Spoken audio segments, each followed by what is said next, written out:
by then they're ready to go home. Yeah, and they no don't- one's listening after it's lunch. like, they don't even wanna listen to them. But, This is from one of the Sundance Ridge guys. oh yeah, well, they'll be back in a couple of weeks, so This I one just says leave movies, them but- there. I think they both work. So is there any senator or representative that's more open, so if I had comments I wanted to share, Randy Divert's pretty open. Randy is? Yeah, from out west. He's the vice chair, and he's a Banner County commissioner and a legislator, and so he knows what's going on, but still, I'm not real encouraged.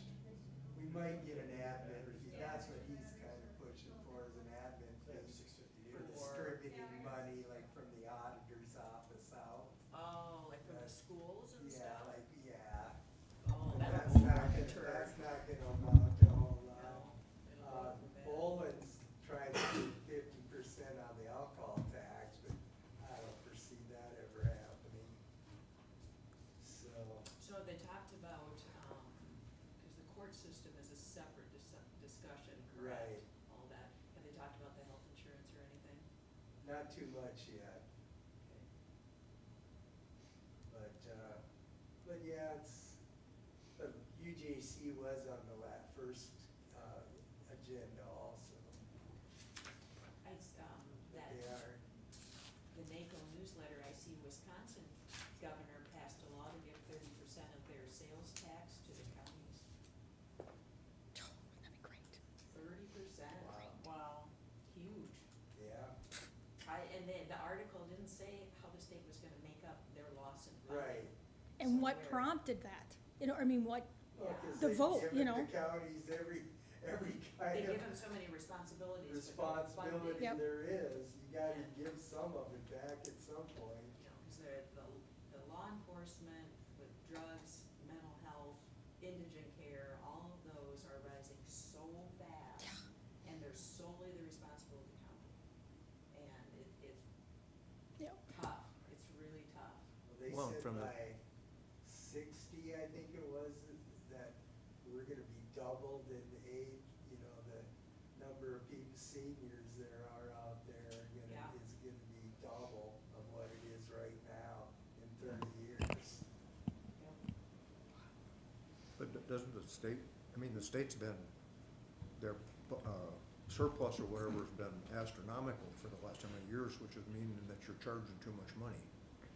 So pass it back. Or so you got the pot and somebody's collecting more money than they're supposed to be spending, and yeah, they need to be. But it's like pulling teeth, I mean, 'cause the state transportation was sitting on just a ton of cash. I mean, they are spending money, and they give a little bit to that big, bridge improvement grant, which we appreciate, but I don't know. Is it time? Well, it's time to start the meeting. Is it 7? It is 7. Oh. That clock's a little slow. Slow, isn't it? All right, we'll call the meeting to order. Roll call when you're ready. Barkle, Here. Loest, Here. Kettering, Michael, Here. Nelson, Here.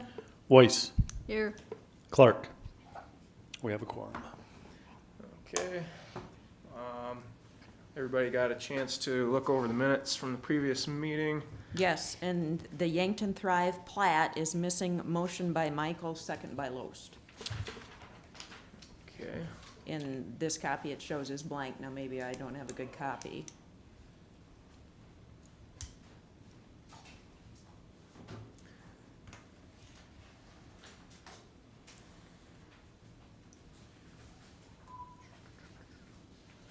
Let's see here.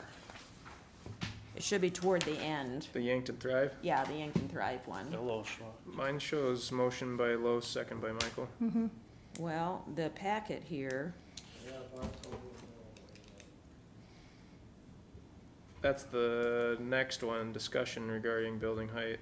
Yeah. That one doesn't have a motion or second. This one too. Well, that's weird. I'll make sure that the one that's in our files has it. yeah, because the packet doesn't show. It shows the voting, everybody voted for it, but the packet doesn't show anything. I'm wondering, are you looking at the I'm looking at the online packet that's posted on the county's website. Okay, I guess I was just looking at the one that was out in our email. Right, and it could have been different for I some don't reason. know why it's different, because I sent I don't that. know. But, Okay. yeah, Well, as long as it's correct on that, I won't make an official correction then. okay. Okay.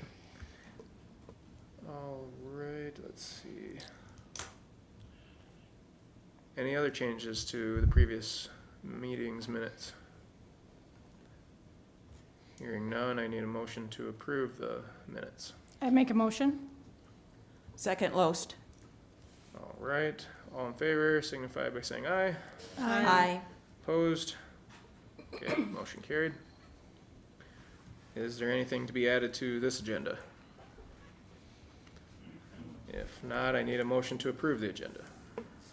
Motion to approve, Loest. Second, Michael. All right, all in favor, say aye. Aye. Opposed? Motion carried. Conflict of interest declarations. Kathy, you want to start us off? None. Lauren Nelson, none. Chris Sparkle, none. Loest, none. Dennis Michael, none. All right. Seeing that, we just got some plats before our Article 5 discussion, and we could jump right into those. You want to start us off, Bill? You bet. Anderson plat of Anderson Sunrise Edition in the southeast quarter of the southwest quarter of Section 12, Township 93 North, Range 54 west of the 5th PM, Yankton County, South Dakota. This plat vacates previously platted Anderson Sunrise Edition in the southeast quarter of the southwest quarter of Section 12, Township 93 North, Range 54 west of the 5th PM, Yankton County, South Dakota. This plat was recorded in Book S14, page 121, and filed on March 31st, 1992. So Anderson's own, oh, it's not up there, it was. This thing is a pain in the butt. If you look at the plat, they own the little square, they also own the big piece next to it. And they're just cleaning it up by expanding the farmstead to encompass all the trees and buildings. Why is this not working?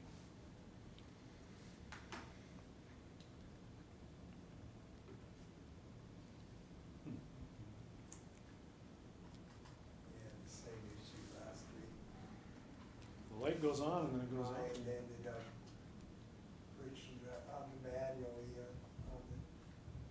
on a chair.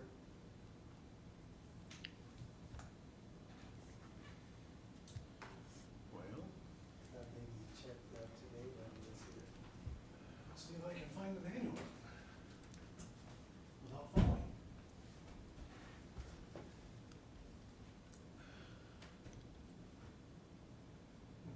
That's the thing, they're mounted up in the ceiling, so it's hard to get at. I don't even see which. It's not like it's on one. a cart.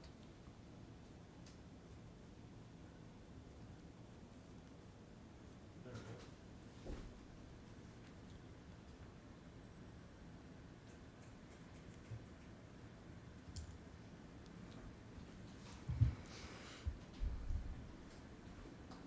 Kick something on.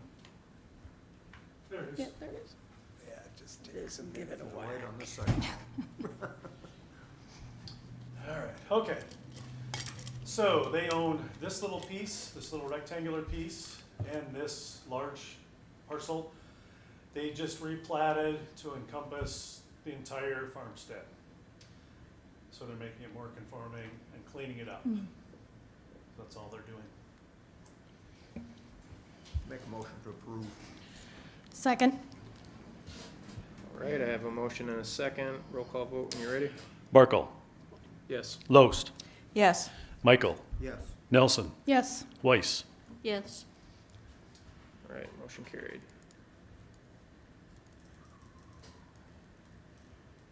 Next one.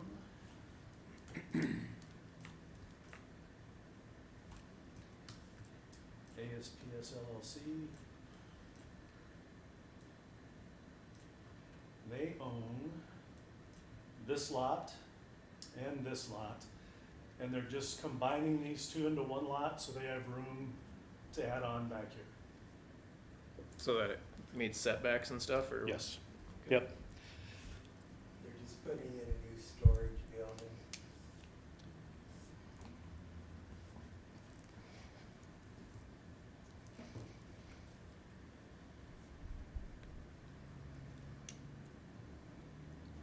And it's lakeside commercial, in case anybody is curious. They don't have any like upcoming conditional use permits or anything with that? Nope, they can, what they're gonna do, they can do without a CUP, but they can't meet setbacks with this current line, so they're gonna Just put them together? put them together so that erases that line. It's like 92 feet long, so. Yeah. Yep. So it's big. Move to approve Loest. Have a motion, do I have a second? Second. Second, Weiss. Roll call vote when you're ready. Barkle, Yes. Loest, Yes.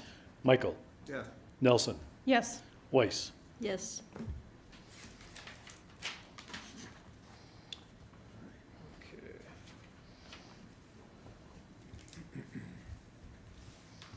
Okay, so plats are done. Article 5 is scheduled for 7:10. Do we have to wait for that, or since there's no notifications other than just the packet sent out, do we have to wait?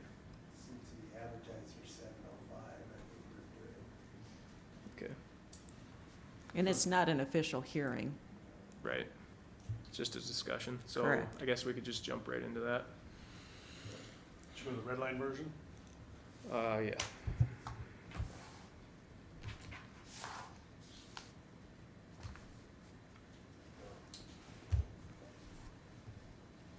Start with the definitions. This just cleans up the ETJ definition, jurisdiction. I came up with one of the lawyers, since we were doing definitions, we just added it in because it didn't make sense to wait another month to do it.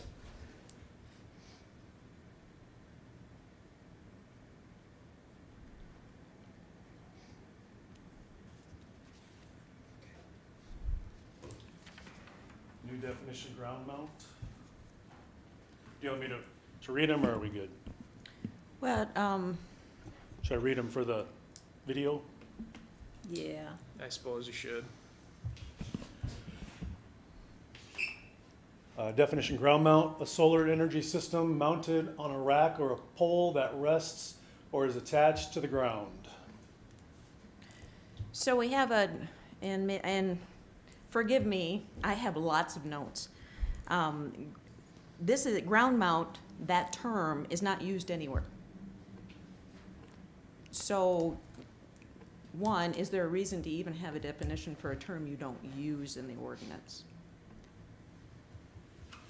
I have no problem with what it says, ground mount. But just food for thought, I think everybody should make a note of that. If, you know, you could define 50,000 terms, but if you're not using the term, then do you really need it?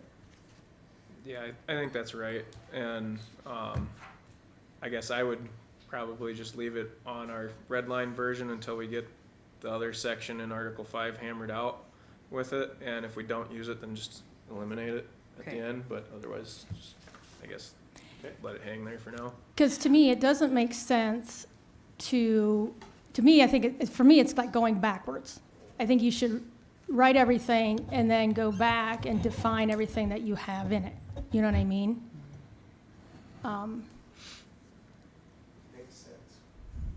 well, and I don't think that, I mean, I guess, I don't have a problem with the fact that it's ground mount, because it, you know, it might make a difference when you go to look at something as to location of how it's gonna be assembled or structured, you know, in the area. And it basically, you're just putting that term in the definitions like you would any other term, I guess. I don't, because, you know, if you put roof mount or pole mount, or, does that require a definition also then? Okay.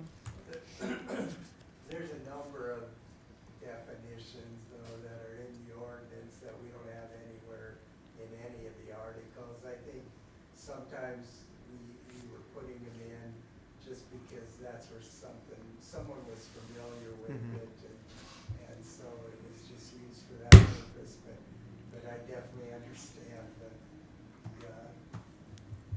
why we may want to eliminate it. That's not a problem either way for me. Well, and I don't know that, you know, I don't have a problem either way either. The biggest thing I was thinking is if you're going to define what you're going to do, Right. whether you make an all-inclusive definition of ground mount, roof mount, you know, or whatever, but so that there's some, I think the assumption is that's probably gonna be the most used for these big ones, because that's what we're focusing on, Right. is the big projects, so. Sounds good. Chris, Mr. Chairman, could I have a second just to say something? sure, Okay. I just want to step back here a second. A month ago when we decided to do this, I sat down, had every intention to research ordinances, research resolutions, things like that. And I stepped back because it's like, I don't even know, how does a solar panel work? How are they made? And it sent me down a rabbit trail that the more I dug, the more concern that I had that I do not want this stuff in my county. And that's why I'm having a hard time with all this. I just the information that I researched, that Valentine, that hailstorm that destroyed those panels, you know where those panels are going? Landfill. In the county. And that's the thing that, you know, leases for these are 20 to 30 years. The decisions that we make with this, it's not going to affect us. You know, it's our grandkids that we're making decisions for. And so I just want to put it out there. You know, is this something that we want for our county? And today I got off the phone with a gentleman from Kansas who's the planning and zoning director down there, and they totally banned wind farms. They didn't ban solar because of the fact that they have a abandoned coal mine that's been reclaimed, and they're using that for a solar farm. So that's why they have solar there. So I don't know if I want to put it out there to say, you know, to discussion, do we want this in Yankton County? Do we want these big solar farms here? You know, I just, like I said, I've been researching. The efficiency of solar panels are 20 to 30% at best. On average, the Yankton County has 4 hours average per day of usable solar sunlight.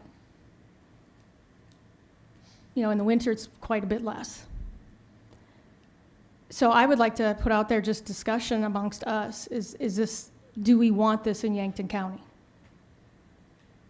You know, do we want big solar farms in Yankton, and the impact that they will have on our county?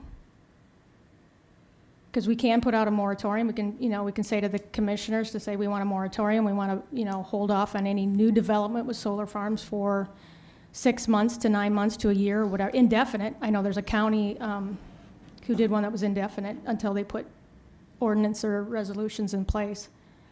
So I think that's the first discussion I would like to have, to see what your guys' thoughts are.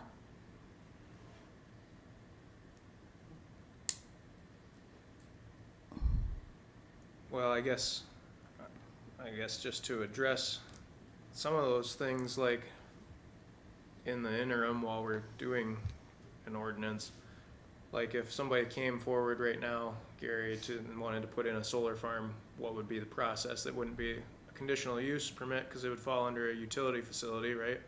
Correct. So basically, Currently, it's permitted. so currently somebody could walk in tomorrow, and for the next meeting we could have, well, nothing, it'd be permitted. As long as they bought up 20 acres or out in ag or whatever acre in whatever other district, they could just install one and they wouldn't even have to come before the commission or planning and zoning or anything, they just come to you and get a building permit. That is correct. But if we ask the commission to put a moratorium on, they meet next week, right? We could put that in front of them next week, which would give us time, which would say, no talk of solar anything until whatever we decide or whatever to do that.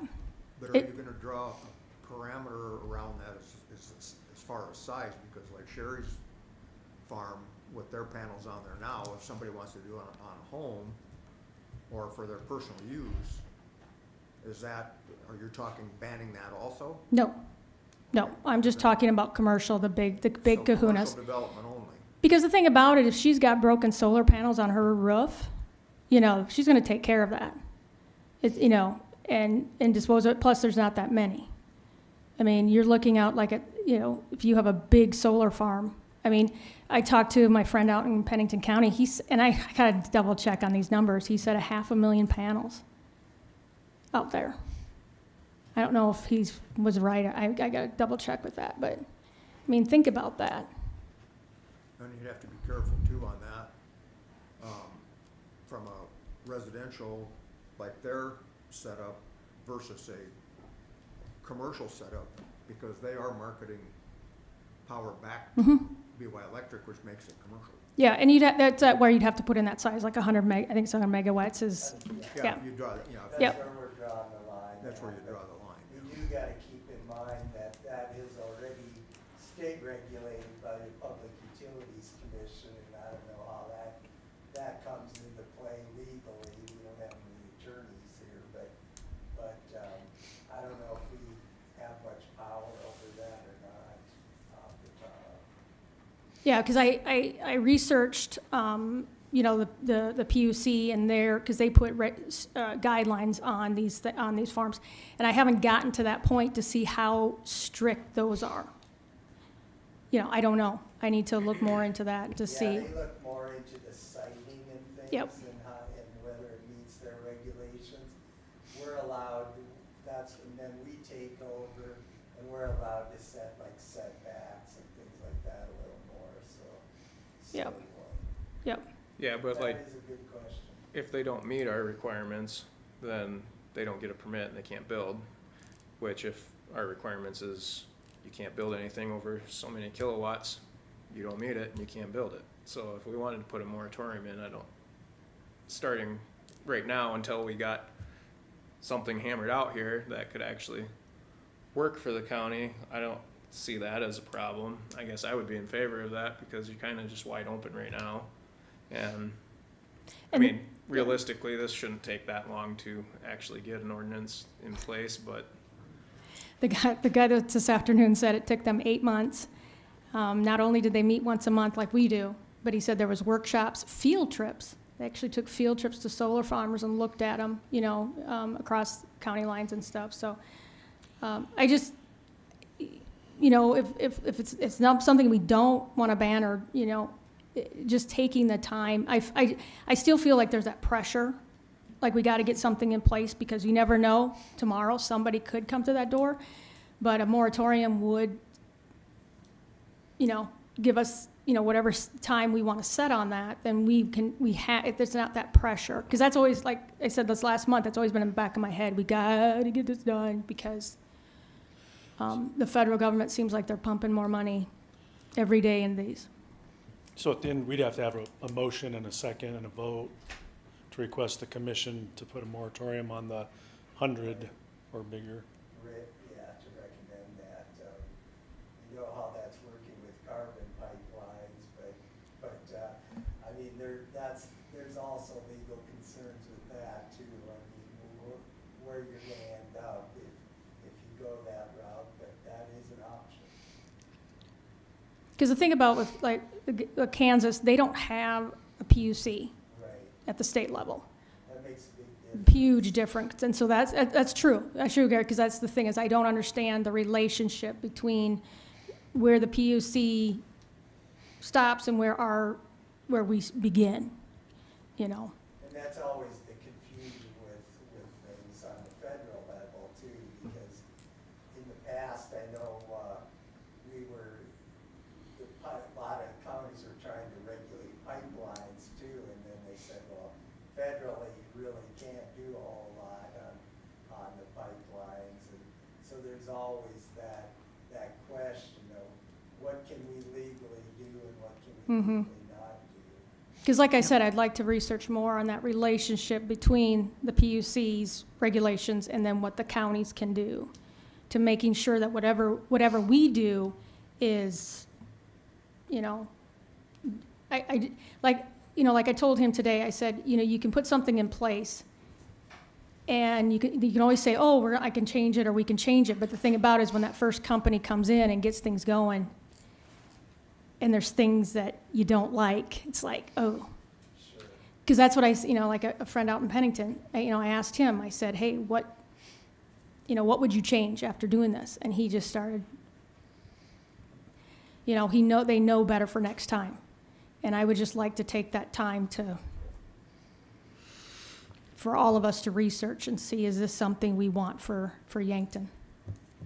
So I think maybe a good approach would be, since it's not on the agenda tonight to ask the commission to do it, is, Gary, for you to ask the commission next week, get it on the agenda, say, are you interested in a moratorium? Yep. If they're interested in it, then our next meeting, we could officially request it if all of us felt that was the right position. If they say, no, we're good, you just keep proceeding, then there's no reason for us to go through that. But I think tonight, I think it is wise to walk through this and hash out if this is the right approach.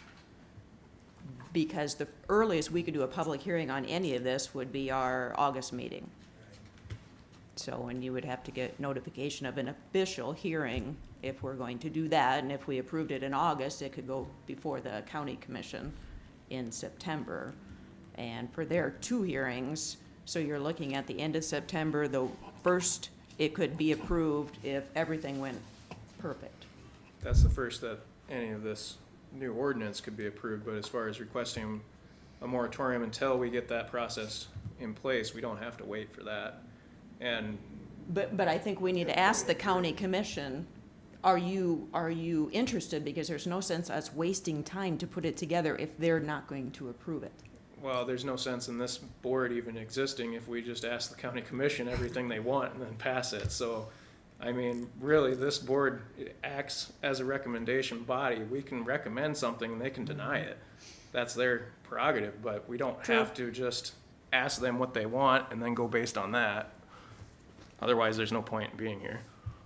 I guess the only point that she brought up, though, that I would question is because that was not on the agenda or not Yeah, we can't do it tonight. advertised. The earliest we to can do ask something is like next that, meeting.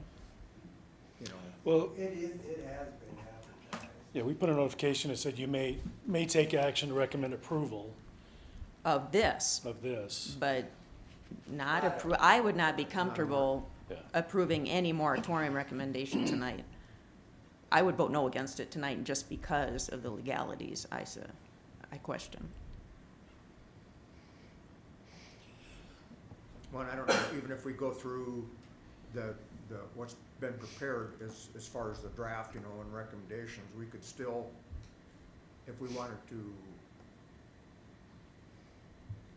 request that the commission look at a moratorium, and based on what information we're using, for the draft, I mean, you have to have kind of an either-or thing. Even if they don't agree to putting a moratorium on, at least you're moving forward with the draft proposal with the rules.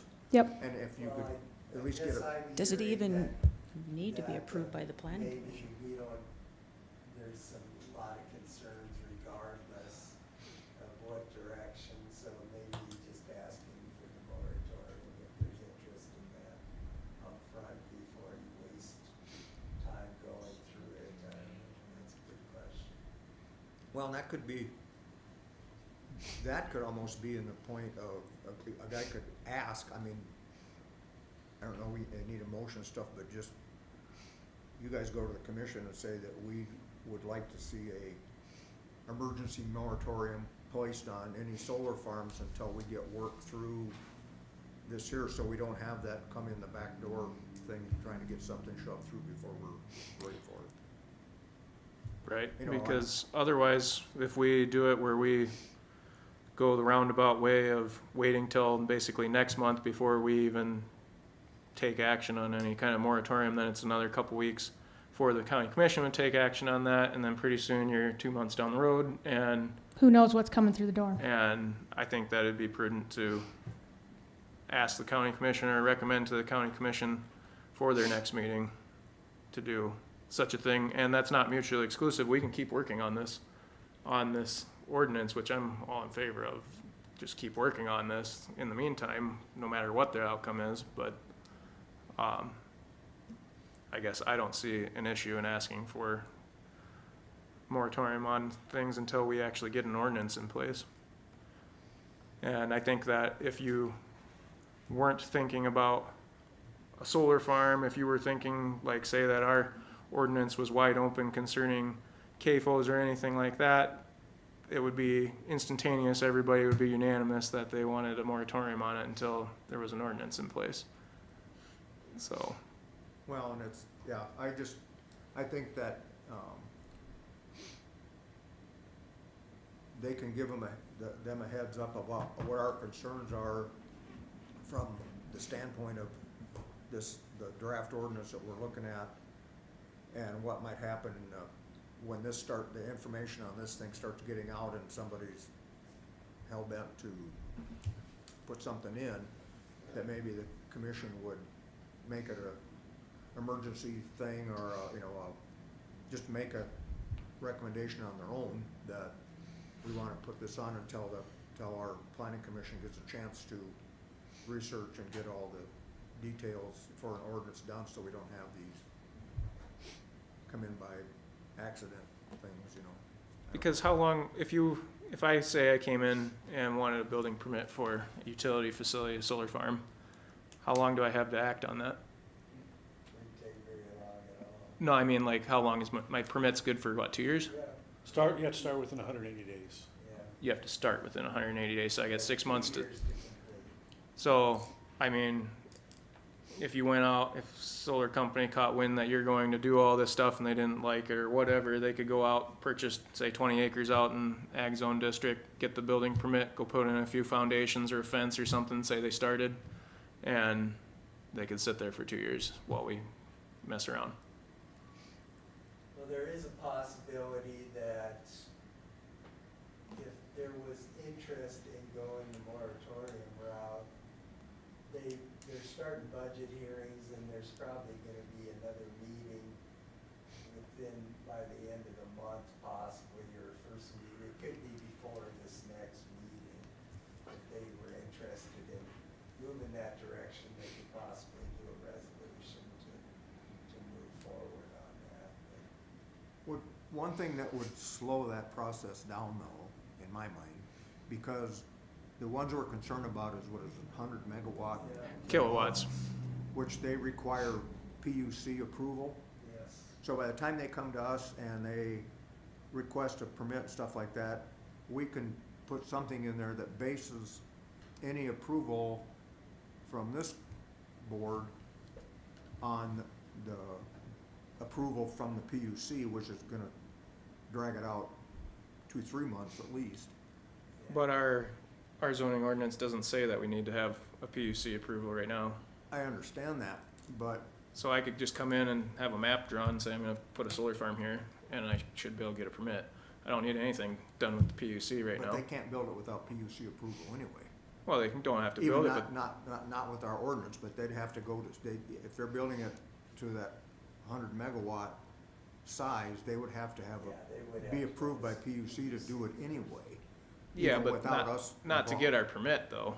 Not They to could get our get, permit, so no. basically what I'm saying is they could walk in, say what they want, and get a permit, and then go start construction, and basically have 2 years to go and get PUC approval, and in the meantime, they skirted any of our new ordinance. But wouldn't the PUC restrict them on construction prior to Now, if you put, their approval? now if you start putting in construction, you can always tear it out if it's just foundations or a fence or whatever.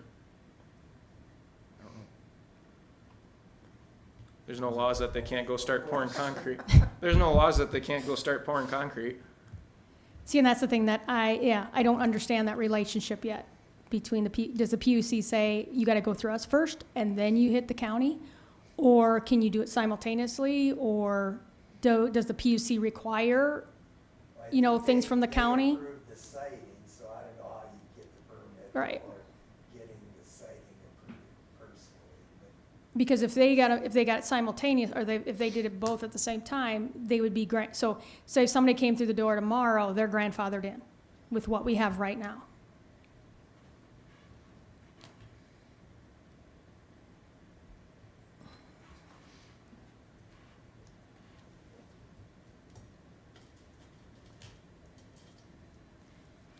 The commission meets Friday, right? this Friday we have a budget meeting. Now, is that an official, because there's a quorum, could we, I could put it on the agenda for that too, to ask for the interest. then that way could Tuesday, they're meeting on Tuesday then, could Yeah. something be put in place? And I don't know if the resolution could be drawn up that fast. So is a moratorium same as a resolution, I think they're planning another budget meeting possibly towards the end of the 28th, month, yeah. so then it could certainly.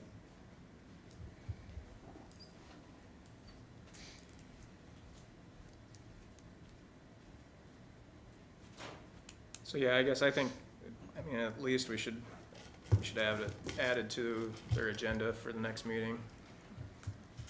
So that they're aware of what we're talking about, at a very minimum.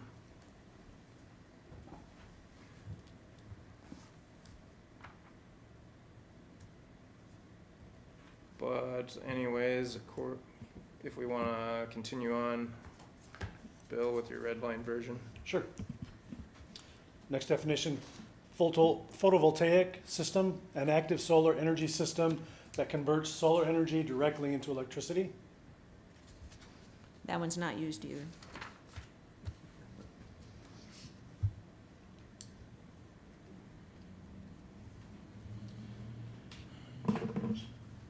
Solar array, a collection of two or more connected solar modules or panels. Not used. Yeah. I'm gonna chime in. Solar collector, a device, structure, or part of a device or structure for which the primary purpose is to transform solar radiant energy into thermal, mechanical, chemical, or electrical energy. Yep, and that's used in the next definition once. Solar energy, radiant energy received from the sun that can be collected in the form of heat or light by a solar collector.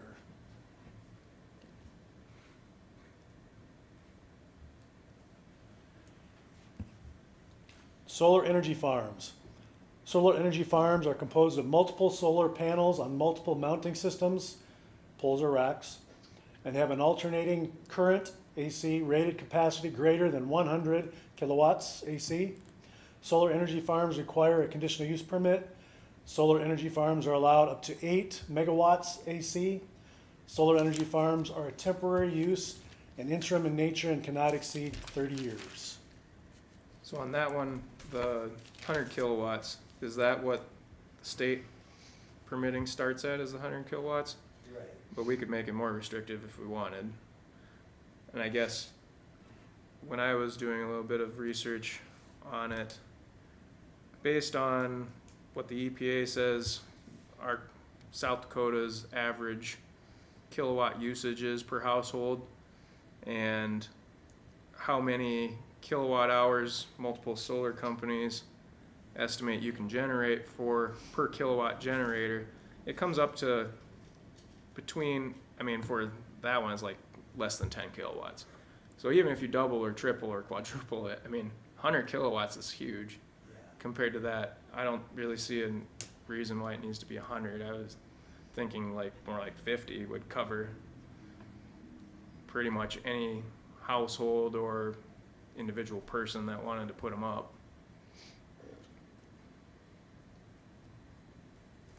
So you wanna start regulating more at a lower amount? Yeah, basically just change it to where our standards start at 50 instead of 100 For solar farm, for a solar farm.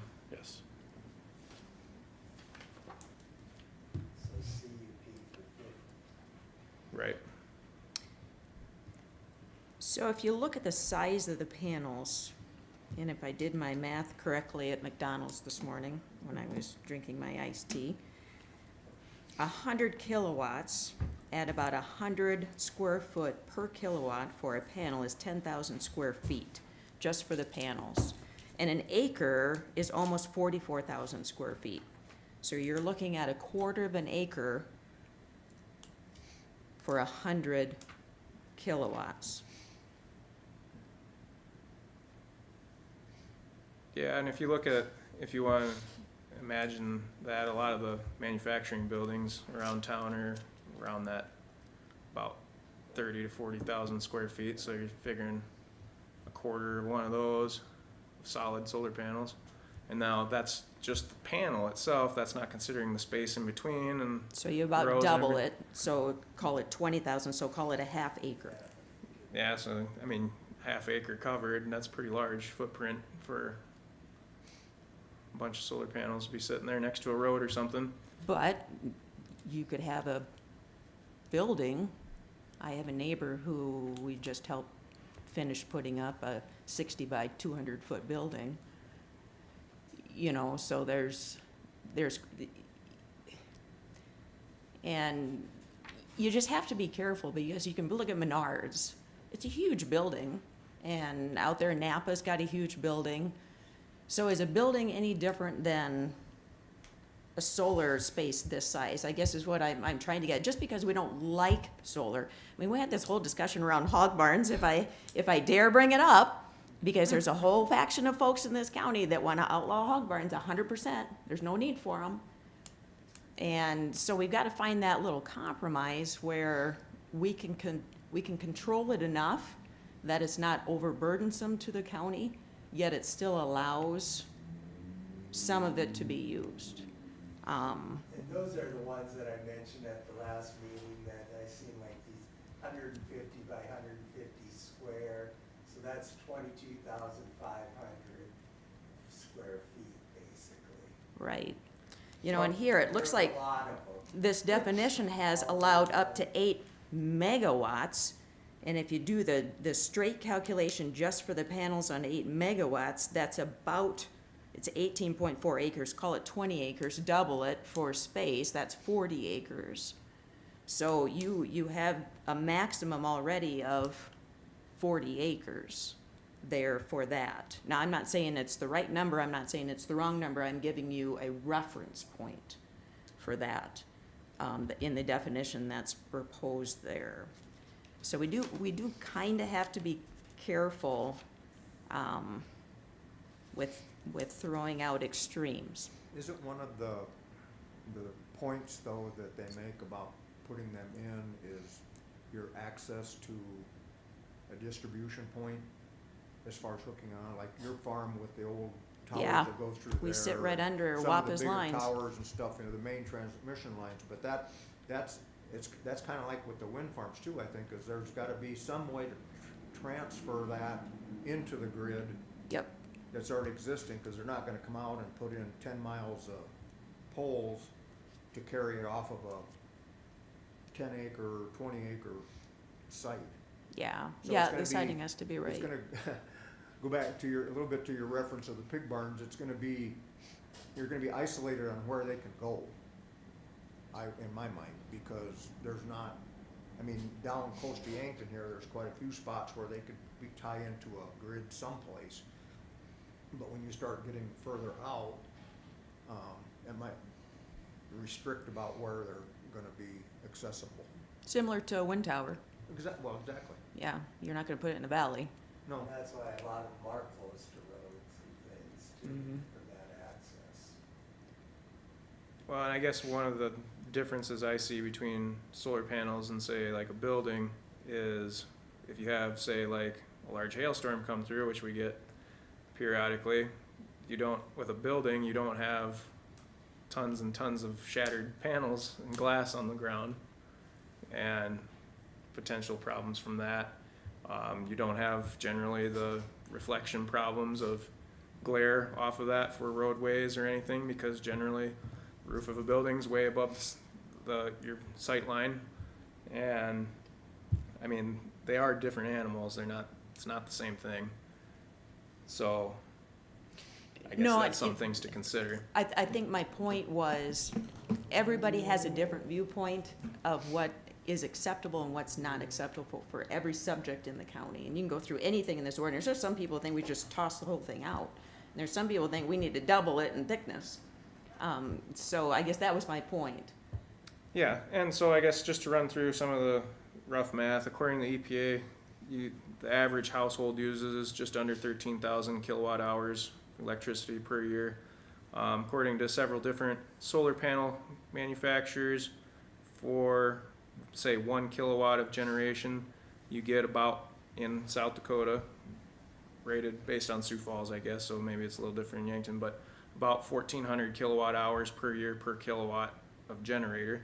So if you take that, roughly 13,000 divided by 1,400,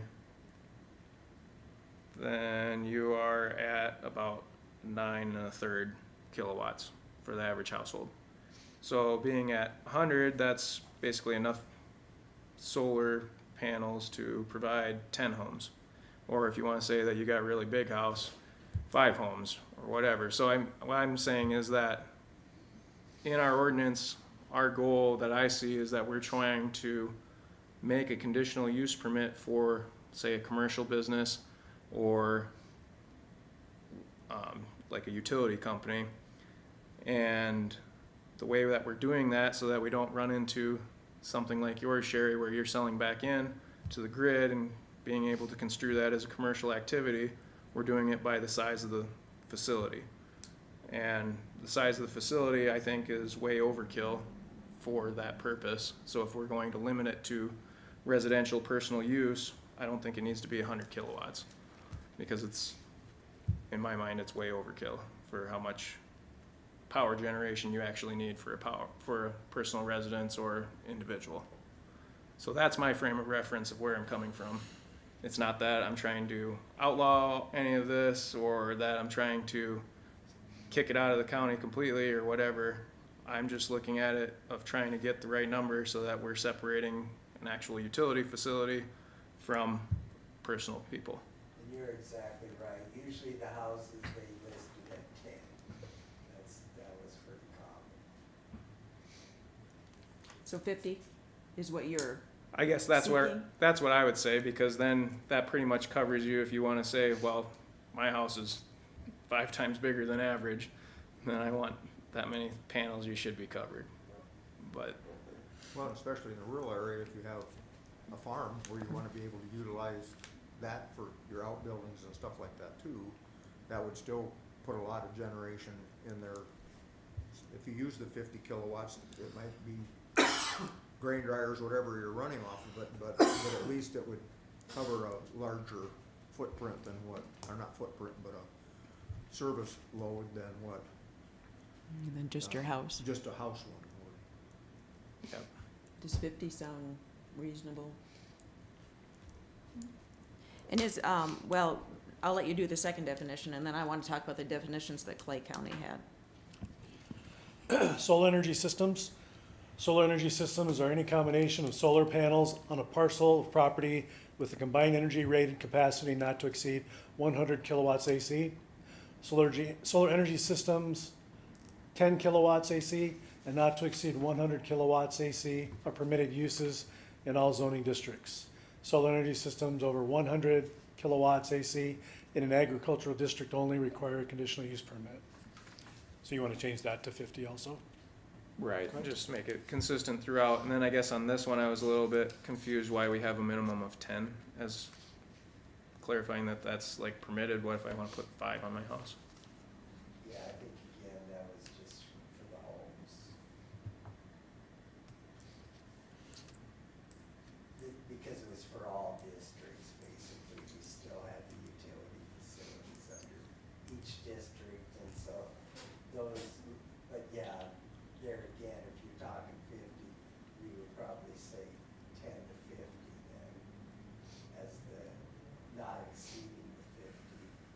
so like that sentence says solar energy systems 10 kilowatts not exceeding 100 are permitted in all zoning districts, so then what about systems that are less than 10? Does that fall under It permitted? would still be permitted use, yeah. But it's not explicit in there like 10 to 50 or whatever. Yeah. Okay. Okay, so those are the definitions kind of around solar. If you, does everybody still have their copy of what Clay was proposing? And I really like how they did it. And the main reason is when they identified what a solar energy system is, they have two definitions. One is building mounted, one is utility scale. When they say it, now they don't have any limits like the 50 kilowatt that we're talking about, which should be added in there. But when you look at what's proposed for our ordinance, if you're not a little bit skilled in reading our ordinance, you could have a question, can I put them on my roof? Because nowhere in here does it clearly state solar panels on roofs of current buildings, you can do whatever you want with. And that's why I think Clay has a building mounted, so it says solar energy system building mounted, a device or structural design feature intended to provide for the collection, storage, and distribution of solar energy for heating or cooling, electricity generation, or water heating. The primary purpose or use of this system shall be customary and clearly incidental to the principal use and only mounted to the roof or exterior sidewall of an accessory building, residential building, or detached building. Now below, what they're going to do is in the ag, the rural residential, commercial, light industrial, heavy industrial, natural resource conservation zoning, they're going to list that specifically as a permitted use. So in every zoning district across their county, they're explicitly saying if you put it on your building, it's permitted, no need to come into the zoning. Now they have a second that says solar energy system utility scale, any non-building. So automatically anything that's not on a building, whether it's on a pole, on concrete, on dirt, on gravel, whatever it's on, with the primary purpose of delivering solar energy for heating, cooling, electric generation, or water heating and distributing energy to the end user by electric utilities or power system operators.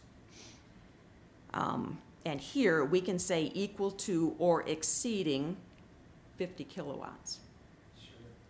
There, and so what they're going to do is they're going to put that in ag zoning as a conditional use. So all the other zones don't even bother trying to put something not on a building because it specifically says you can't. You have to have a conditional use in the ag zoning. And I think it makes it very crisp and clean, because when you look at the ag, when it was inputted as a conditional use, and later, actually permitted use, it says the proposed change in ag permitted utility facilities under 100 kilowatts. I don't think we should go down that route because utility facilities covers a lot of things. It doesn't just cover solar, because you're covering substations. If you have natural gas peaking stations or whatever, that's utilities. So I don't think we want to mess with where utilities is outlined in ag district. I think we need to add, under the CUP, have it say solar energy system utility scale listed, and then that would be a CUP. Now anything under that, you can list that as a permitted use. So you could say solar energy system utility scale less than 50 could be a permitted use in an ag if you wanted that lower to be permitted. And I think it makes it really clean, because then everybody in the county knows you can put on your roof, but if you're going to go big and on the ground, you need to come in. So that's one reason I like I thought how they did it was pretty clean. And they just had 4 basic definitions that are listed there, and then they list those out.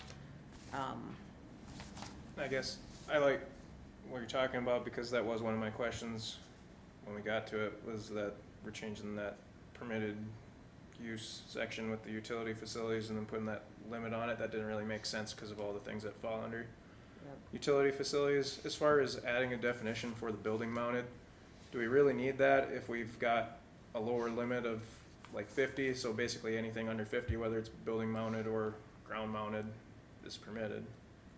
Well, and if you look at, I don't know, how big is Dakota Plains' building out there?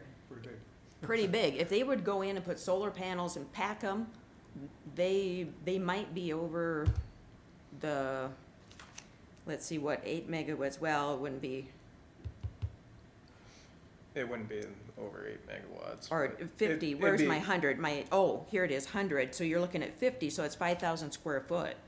I mean, Yeah. they'd be over 5,000 square foot pretty easy on their roof and stuff, so that's one reason I really like clarifying that building mounted, thumbs up, you're good to go, as a permitted Couple use. of things with what you're talking about too is, number one, if it's building mounted, you know, part of our discussion in all of our zones has always been the footprint. You know, if you're taking more land out of production or whatever, so if you're mounting on a roof, and then you add in there, limit it to the 50 kilowatt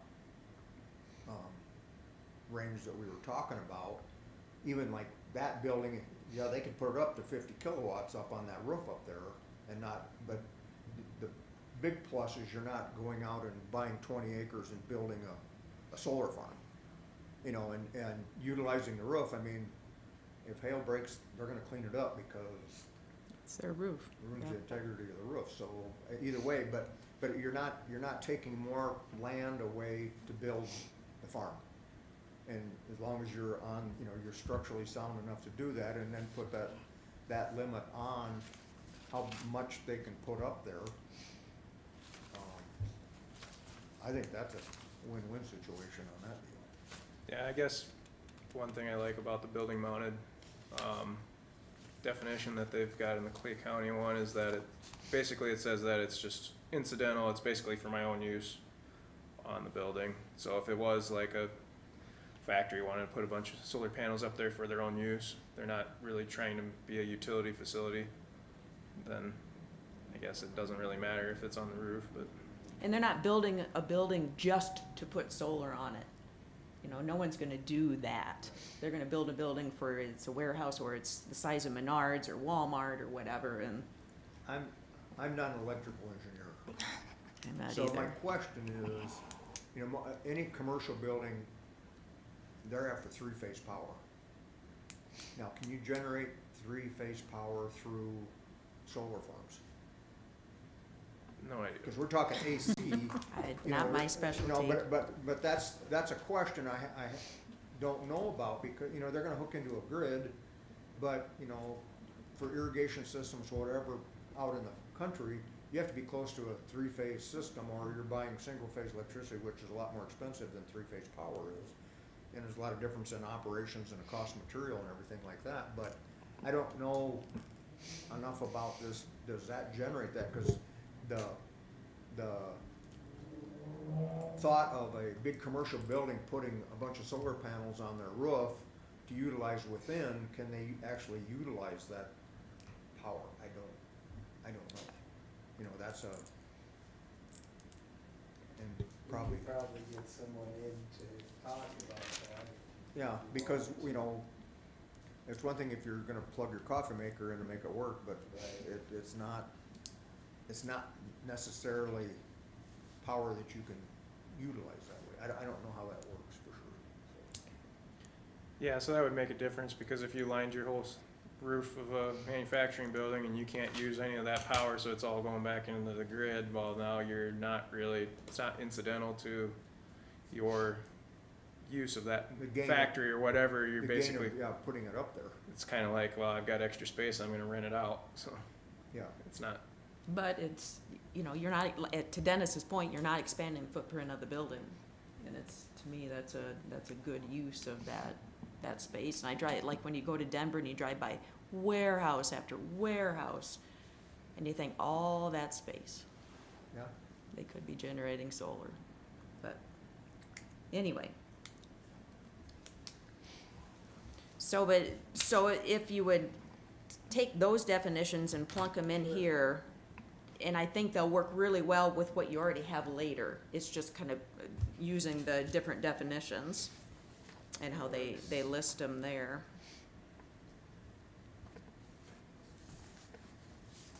So if you, You wanna go on the next one, Bill? Yeah, there was one last definition, utility interconnection, point where the solar energy system and solar energy farm connects to the utility company system. and that one's not used either. Sorry, I had to get one more in there, sorry. And again, yeah, I, you know, like I said, there's many of those in there that, you know, for reference purposes, but I understand. I think we talked about the first number in Article 5 already. Yeah. Yep, and then, 40 is conditional use permit over 100 kilowatts. And again, Chris, and 50, that's where you wanted the 50. 50, Chris? Yeah. So that would essentially be solar energy systems utility scale Yeah. there. So utility facilities and/or, and the way this reads is they have to get their PUC approval before they get the conditional use permit, right?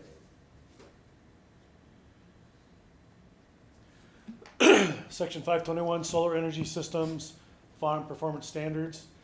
Conditional use permit application requirements. The following shall be submitted for the consideration of a solar energy system farm conditional use permit. A, site description information. The owners, managers, management companies, or similar entities' name, address, and telephone number. A legal description of the site and proposed 911 address for the location. Site diagram of all proposed solar structures and setbacks.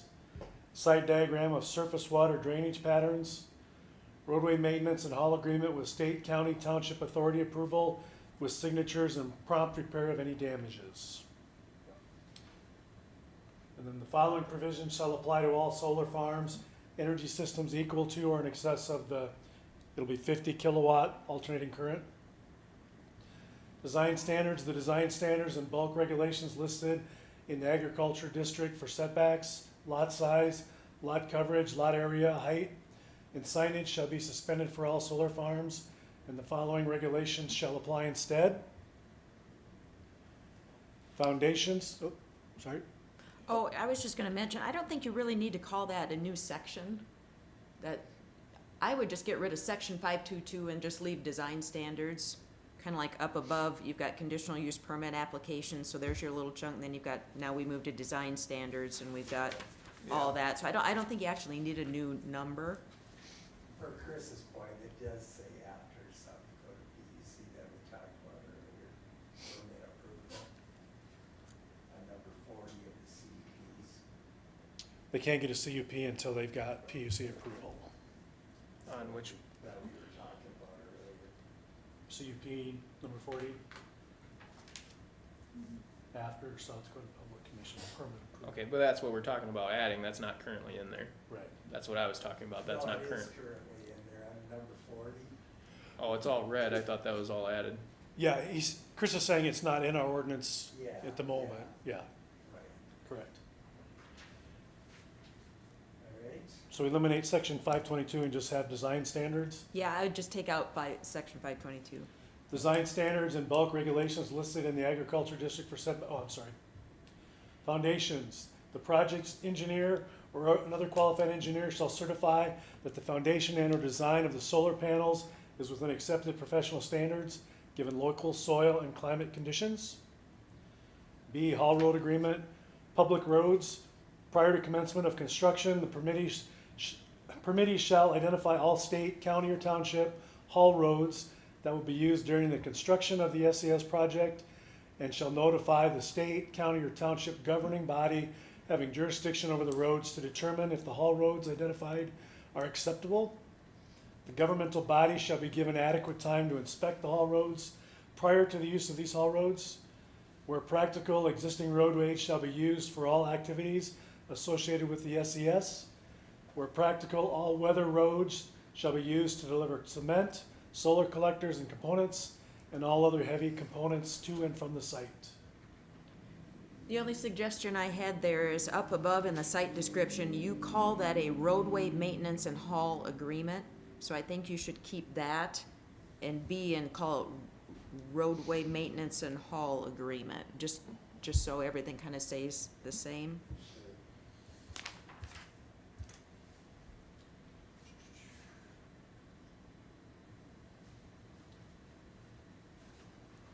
So we're left right here. The permittee shall, prior to the use of the approved haul roads, make satisfactory arrangements with appropriate state, county, or township. Did I read that already? No, I'm sorry. County or township governmental body having jurisdiction over approved haul roads for construction of the SES, for the maintenance and repair of the haul roads that will be subject to extra wear and tear due to transportation of equipment and SES components. The permittee shall notify the county of such arrangements upon request of the county. Private roads, the permittee shall promptly repair private roads or lanes damaged when moving equipment or when obtaining access to the site unless otherwise negotiated with the affected landowner. So that first sentence on that last paragraph you read, I would put that first sentence with that above paragraph and then start that second one with private roads. Because that sentence goes with that, and then now we're talking about private roads. And you're not requiring a haul, an official haul agreement there, correct? Okay, I just want to make sure I was reading that right. C, minimum lot size. No conditional use solar farm shall be erected on any lot less than 5 acres in size. Height, systems, equipment, and structures shall not exceed 30, we got a typo there. Yeah. Yeah, I was going, they kind of go between 20 and 30, and it's all, I don't know, it's all choice. I don't know if you have preference one way or the other. Do they make them 30 feet tall Just, yeah, with the tipping? Gosh. it's when they're on That's the, tall. when they're on the Yeah. rails, basically, so they get up there a ways. Okay.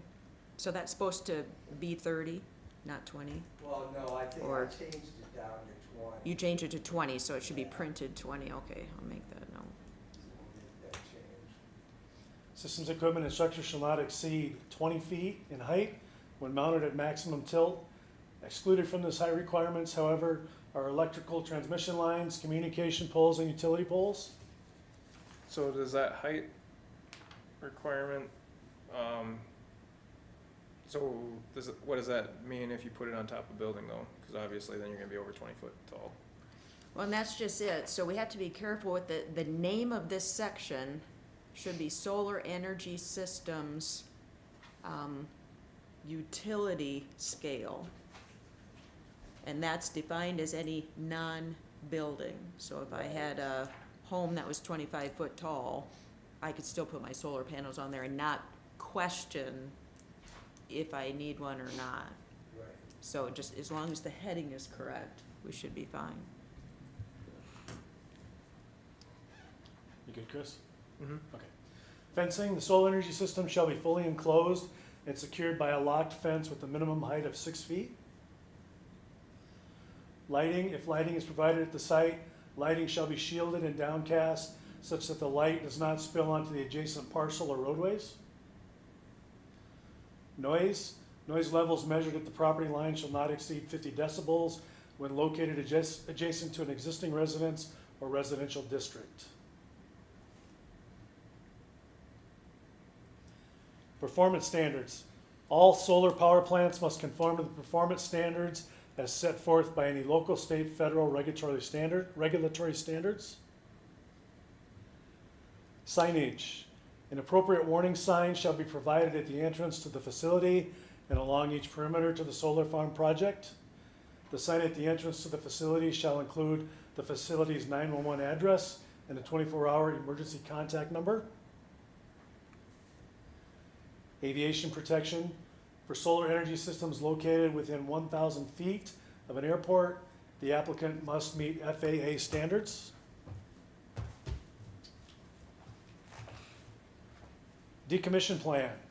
A plan shall be required with conditional use application to ensure the facilities are properly removed after their useful life. Decommissioning of solar panels must occur in the event the plant is not in use for 12 consecutive months. At this time, the operating company and/or landowner will have 12 months to complete the decommission plan, or the county will take necessary steps to force decommission. The plan shall include provisions for removal of all structures, including equipment, fencing, roads, and foundations, restoration of soil and vegetation, and a plan ensuring financial resources will be available to fully decommission the site. Disposal of structure and/or foundation shall meet the provisions and regulations of the South Dakota Environmental Protection Agency or the United States Environmental Protection Agency. So just a comment there, if you read the decommissioning in the wind section of our ordinance, and I know you list the foundations, but in our wind ordinance, they actually go a little further and say let's see, dismantle or remove from the site all towers, turbine generators, transformers, overhead underground cables, foundations, buildings, and ancillary equipment to a depth of 4 feet. And I think they're doing that because they pour so much concrete for those. And I'm sure they're anchoring these pretty good. So I don't know if you want to try and stay consistent and say to a depth of 4 feet. And there, I think they even say any agreement for a removal to a lesser depth shall be recorded with the county zoning administrator, which shall show the locations of all such foundations. So that is page 184, if you want to, it's called site restoration in the wind section, just to maybe get some ideas for keeping them similar, if we can. That's a good question, because, yeah, I don't know if they go to the same depths, because they obviously don't have the weight of those wind towers. You know, but they quite, But you it's know, when worth you got a big old checking. panel on a little thing, you know, you Yeah. get a little bit of torque there, and I agree. so that just that- something to consider. Yeah, that maybe should stay consistent. Now, does this cover, like cleanup after a storm, like you're talking about the broken solar panels? The decommissioning wouldn't, but there could be something put in, but generally, they're gonna have to, if they're gonna keep it going, they gotta obviously clean it up and put the new panels in as needed. It has to be 12 consecutive months, so if Yeah. it's not in use for a month, they're abandoning their CUP. Well, do you need to have something in there to make sure that they do actually clean it up? And not just push it all in a pile in a corner somewhere? Some kind of environmental statement maybe. There's right after that site restoration and wind, there's a section called abandoned turbines. The permittees shall advise the county administrator of any turbines that are abandoned prior to termination of operation. So any panels that were abandoned before you stopped operation of the whole farm. The county zoning administrator may require the permittees to decommission any abandoned turbines. So again, I think there's some good reference in that wind section that we could steal, or at least look for ideas and try to stay similar, unless we want to change those two.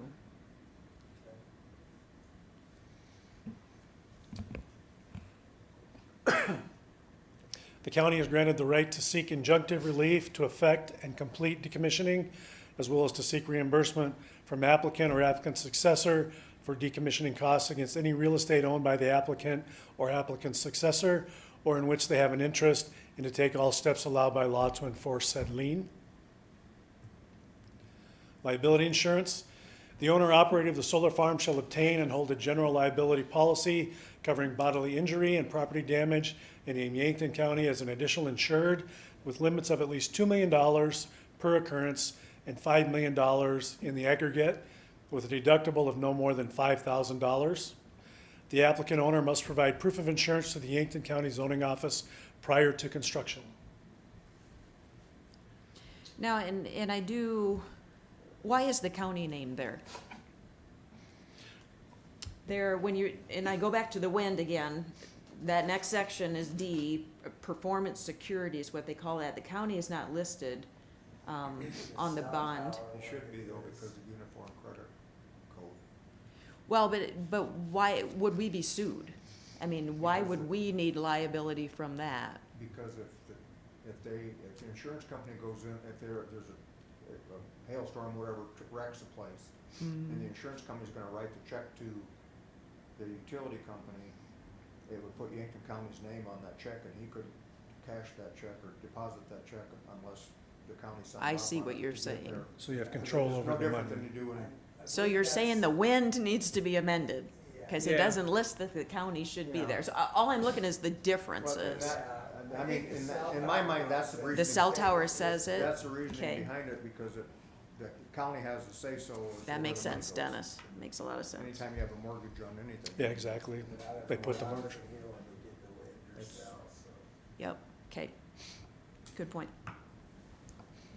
And that's the list. The other thing I wanted to go back, and I missed it, was G talked about noise, and it says not to exceed 50 decibels. It's interesting, Yankton County, when you look at our wind, for the small towers, it's 55, and for the large towers, it's 60 60 what? decibels. Decibels that they make? That they can go up to legally in our county. When you look at Hughes and Hyde is 45, Grant and Coddington was 50, and that was on some applications at the PUC several years ago, and I think some of those counties, I think, have amended those. But just to give you an idea, our wind ordinance is very generous with noise on wind towers. So, do panels make noise? I wouldn't think they make, Whistle? our panels don't make Maybe noise they unless the whistle wind loud. is going through them. You know, like when I'm standing under WAPA's big power lines, you can hear wind Oh, yeah. whistling all the time, but so I don't know if they make noise or not. Did you see anything in your research that they made noise? Apparently, yeah. Interesting. Like I say, that'd be almost air noise or of some. I Or if suppose. they've got like a transformer there or something. Buzzing. that- Yeah. Something like that, but. Yeah, okay. The other thing, I guess, on here, like what Kathy was saying, there isn't really anything like while they're operating, like she said, if something would happen and they just wanna push them on a pile and not dispose of them or something like that. And we'll put some kind of environmental statement in. And then also like on the decommissioning, I don't know, is there like, do you have to take them to a specific like certified landfill or something, or can they just go anywhere when you? I mean, Yeah, much when they choice. dispose of them, like, I mean, we could say that they have to go to a specific place. But Check into that. But are they actually, are they required to by like the They're not EPA? like transformers that have PCBs or oils in them or something like that, where they're an environmental hazard as far as a leak out contamination type of thing. There's not a It's liquid like or computers, anything. I was they trying to just think have if to there's go like into a special section. lithium, mercury, things like that, cadmium. I couldn't tell you exactly what's in them, but I suspect there's some Well, it could precious be- metals in there. Yeah, and I don't know, like lithium from, like lithium batteries and stuff like that, of course, that's required. Correct, correct. I think in Brown, what happened was that, yeah, they went into a special section, then they were shipped off somewhere else. So is that something that we should have stated so that they can't just be dumped in our local? Dig a hole and bury it, Yeah. along with the foundations. They'll go along with the environmental statement. And then I noticed that there's no like any setbacks or anything in here. It's basically the lot setbacks that we have. Correct, because that was the other thing Clay had was setbacks. Yeah. and In that's- theirs. And that was one of the discussion points we needed to have is, if you feel that, I can tell you on the road to Minneapolis, they're not much more than the 50 feet. They're pretty much right on you, but they certainly could be set that farther. I mean, Because you could always go back to, same as a building would be, what your setbacks for buildings would be your setbacks for solar panels, but That's what it is, yeah. and like if I wanted some of them to, are pretty close. if I wanted to build a new feedlot or something like that, I couldn't be, according to Article 5 here, I'd have to be 330 feet away from a right-of-way line. I'd have to be 660 feet away from a property line. I can't be within a 100-year floodplain. I mean, that all kind of seems like a no-brainer to me to put on the solar panels as well, because, I mean, generally if you get a hailstorm, you're going to get a lot of rain with it too, and that could all wash down into a floodplain. Or, I mean, with a right-of-way, you've got reflection problems and all of that. So we could just say that too, that needs to be that required. Yeah, basically the same setbacks as like the animal facilities are. Okay. That'll eliminate a lot of it with the floodplain too. What's that? That'll eliminate a lot of possible spaces too with the floodplain, east of town especially. Yeah, you won't stand in the water when you're fixing the electricity. Kind of doesn't seem to sound good to have solar panels out in the middle of the water. You go first. That comes back You're to grounded. Lauren's point about, yeah, does the PUC look at the flooding situation? And that's what I'm going to go back to with my research that I have done over the month, is that when you look at, so for example, I pulled up the regulations for the Pennington County solar farm. And you look at those, and I read through them, and I was looking at them, and what I don't understand, and this is a thing that I'm having a hard time, another thing having a hard time wrapping my head around, is that when you look at like Clay County, a lot of them are the same. But then there's things that Clay County has that the state doesn't require, but yet there's things that the state requires that Clay County. It's like, okay, how do those mesh? And I guess that's one of the questions that I have, because again, we want to make sure that when that first company comes and says, hey, we want to build a solar farm, that we have an ordinance, we have everything lined up and perfect. Because again, we're talking 20 to 30 years decision. I mean, it's not us, it's our grandkids. And I don't want to, be sitting here going, oh yeah, the state requires it, but we didn't have it, or vice versa. Or, if we require it, does the state come back and say, well, since we don't require it, no big deal. I don't know that, because again, Kansas doesn't have to worry about that. There's states that don't have that problem. So that's one of the things I would like to take time to figure out, is how do state regulations mesh with the local? Because even when you look at McCook County, what was the other one you gave? The cottage and Yeah, they're so like the requirements, you know what I mean? And it's like, okay, so just with fence height, they were different. And it's just like, I would love that time just for us to be able to say, let's look at this, let's see what's best for Yankton County and for our people, and, just look through these and really understand. And again, going back to, okay, it hails, where do those solar panels go? They go into the landfill here in Yankton? I wouldn't think so. Yeah, but we don't know. That's the thing. I'd be more worried about what Dennis said, were they gonna dig a hole and just bury it and be done with it? Yeah, and that's the thing, is that, Well, especially when you go through the decommission phase, if it's bad enough and there's enough loss on it, and if you have the rule in there that, that you gotta have the foundations at least 4 foot below the ground, they just come dig a big hole and shove it in there and cover it up with the foundation. yeah, I think this is something that it can't be decided in a couple months. I mean, that's one of those things that, like I said, I would guess that they collected, but then they sent it off somewhere else to a specialized area. Well, and, I don't think in my mind that it's as big a dilemma as the wind tower blades trying to dispose of that thing. But, and I don't know, my question, I guess, shared earlier was, are they an acrylic or are they a glass or whatever? Because, there's a lot of places that recycle glass. And I'm sure that there's someplace along the line that it's gonna come to a point where they're gonna have to come up with something that's just like the wind turbine things. I mean, you can't be digging holes and burying them things forever. Well, if they have different metals or things in them, the EPA may address that already. So we'll have to check into that. There may be federal or state regulations that say you have to dispose of them a certain way, Yeah. so.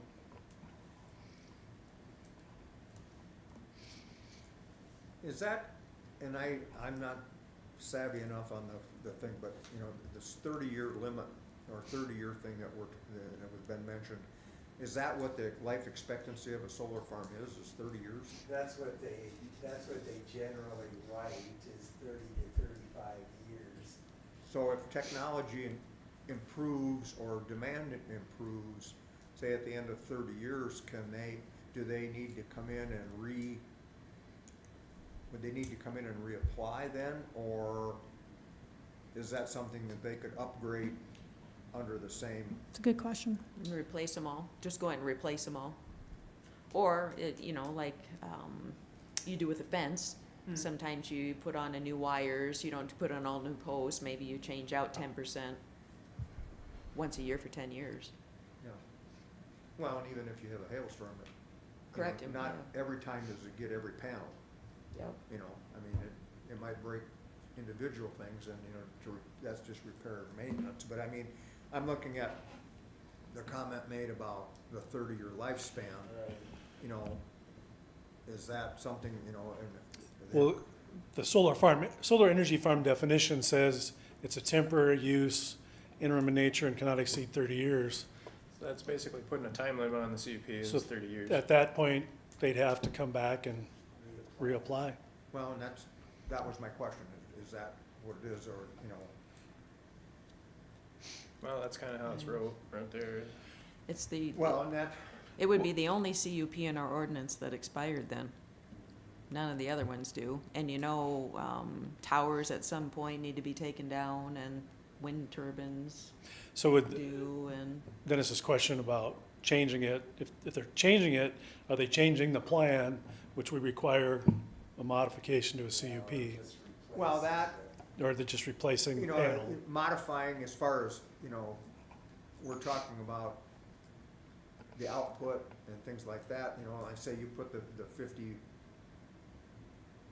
watt or megawatt limit on it, and then they design something that the same size panel will generate more electricity, But it and they stays can in the upgrade, same which would footprint. generate more revenue in the same space, Yeah. you know, is that? According to the ordinance, they'd We're have to get a jumping off a big CUP. cliff here. There's a lot of bases to. According to the ordinance, they have to get a CUP if they went over that max 8 If we megawatts. put the 50 megawatts and they Yeah, that's- upgrade whatever they do to make it more, if they go over 50, Then they'd have they've to- got to come Well, get a 50 is the CUP. minimum, 8 megawatts is the max, 50 kilowatts is the minimum. I thought the 50 was for the maximum without a CUP. Well, yeah, the maximum. Yeah. is Yeah, CUP. so if they've got a 50 and they come new panels that double it, and they're 100, then they'd need a CUP Yeah, to upgrade those make panels. amend or come in and Amend, request yeah. an amendment to their CUP, Right. basically. Yes, correct. You know, any other CUP is, say I have a CUP for, well, I hold a CUP to put up a wind turbine. And it doesn't expire, but if I put that up and a tornado comes and takes it down, I can rebuild that turbine for as long as I want. So I'm not limited with my wind turbine. Why should I be limited with my solar panels? Exactly. Well, it seems to be written in quite a few places, it must be, maybe they just burn out fast. Maybe they've had people in the past that just walk away Yeah, that too, because they but- didn't have something in there where they had to clean them up. If you but to me, didn't, it sound like that's kind of the life The life of 'em. expectancy, and they I would just assume you'd that be- they die probably, after that. Sherry, you'd be exempt because you're not a solar farm, or not a solar farm. This says solar, but if I Farm. had 100 Yeah. megawatt farm or whatever it was True. out there. So. So that wind turbine that you would replace would have to be the same height, the same Exactly. size. Yeah, I couldn't put one Right. maybe twice the height. same Yeah. location. Because that's the Yeah. thing with solar, that's the thing, the waste that they're seeing now are people that are upgrading because the technology has gotten better with solar farms here even in the last 5 years. So the thing about it is what's gonna be, we say 30 years, 5 years, technology gets better with solar and somebody might come, might want, have to change. So, I mean, that's a good point.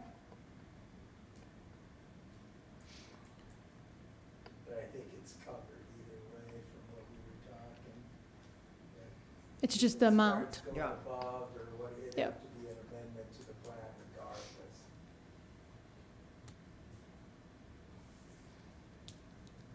I think Sherry's concern is, do you want a limit on it, correct? Want Yeah, time I'm just limit. questioning, why are we limiting this specific CUP when we don't limit anything else? And I know things we're given CUPs to have lifespans. So, we've got it written in there, if the lifespan ends and they stop using it, they have to remove it.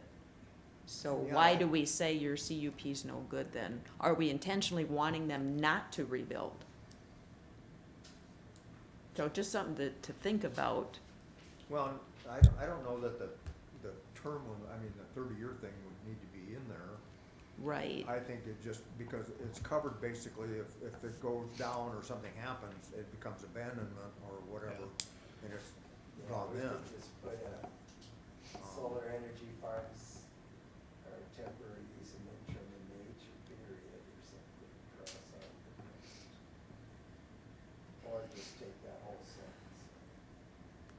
I think you could almost take the whole sentence out, because I guess if you did cite a solar farm, assuming that your company didn't go bankrupt or something like that, then you'd probably want to keep the thing in production and keep upgrading it and whatever, keep it running as long as it's economically viable.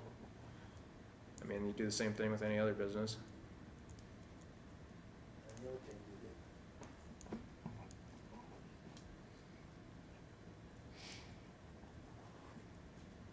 And yeah, we already basically covered ourselves with the decommission plan.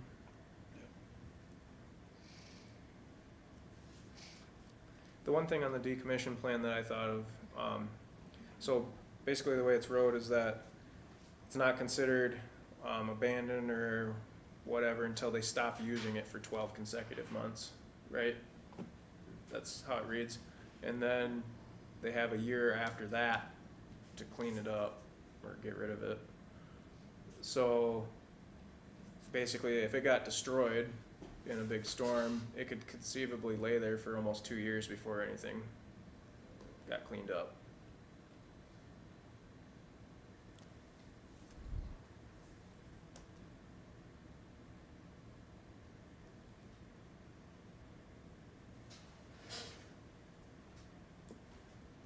So it's winter time, I don't know, that's a good question. I guess the way that, I mean, if it's, so basically if it got destroyed, say, July 1st this year, they could wait, they could wait till June July 30th. 1st of 2024, that we would determine that it's not used or whatever, and that they gotta start their decommission plan. And then they've got till July 1st of 2025 to actually get the thing cleaned up and whatever. So, I mean, if something happened to it, it could lay there all tore apart for 2 years before anything happened to it. So are you thinking making it 6 months, non-use, or I mean, it's not gonna change, I guess, the long term, it helps a little bit regardless. yeah, I don't know if the 12 consecutive months seems a little bit more than you'd need. I mean, basically just to get through the seasonality of something. Right. So, maybe 6 months is, would help. yeah, 6 months. And then also, like, they have 12 months to, it says we have 12 months to complete the decommission plan, but it doesn't say when they have to start their decommission plan. So if you said that you have 6 months, or if it's not used for a consecutive 6 months, then you've got to start your decommission plan within another 6 months. So basically then 12 months after an Right. event, That something would is say, started instead of 2 years after the event. So say 6 months, you got to start it, you've got 12 months to complete.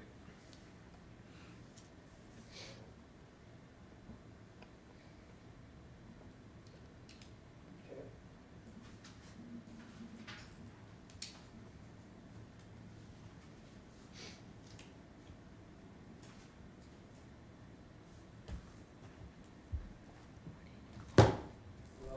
next on the agenda for Friday for interest in the moratorium, and then we'll go from there.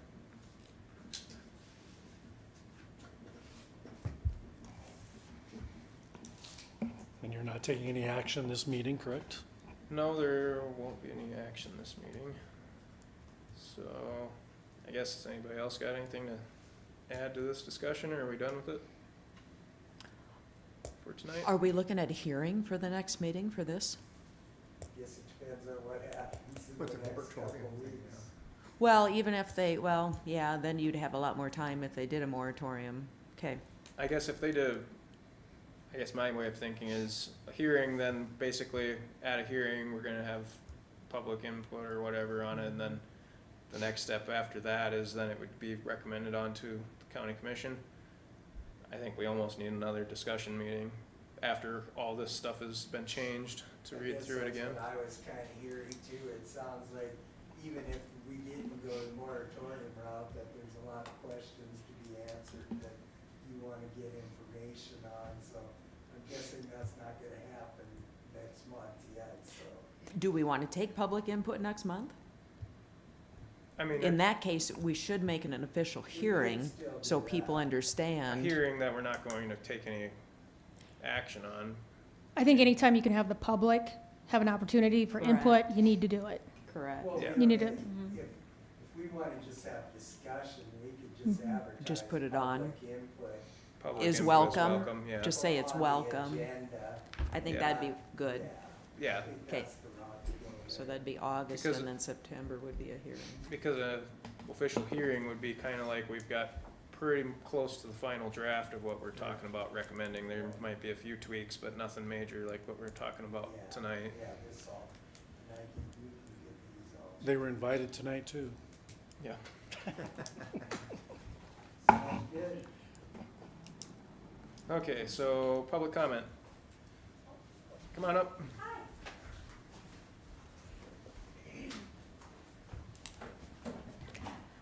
I'm Cindy Konopasek, and I just wanted to reiterate that I appreciate that you guys are taking the time to do some more research and investigate just what is, what other communities are doing and understanding this topic better. Because I think, there's going to be a lot more people coming in wanting to utilize those CO2 tax dollars, and we just want to make sure that we're just not getting taken away and not looking at how that's going to affect us in the future. So thank you. So appreciate that. Great meeting. Thanks.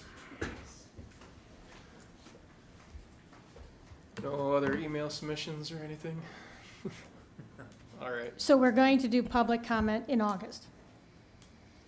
Yeah, there'd be, Yep, but not an official public hearing. But just if they want Yeah, to come and just ask welcome questions. input on that Yep. discussion. Okay. So we can take, I don't know, should we set it up so we do public comment probably after we get done going through our discussion of changes? Otherwise, there's probably gonna be a lot of confusion if anybody actually does show up, Yeah.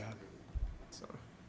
And for our audience out here tonight, they can certainly submit public input to us at any time, whether. Via it's email. Email, in person, whatever, we'll take that comment, those comments. Okay, with that, I'd entertain a motion to adjourn. So moved, Loest. Second? All in favor, say aye. Aye. Opposed? We are adjourned.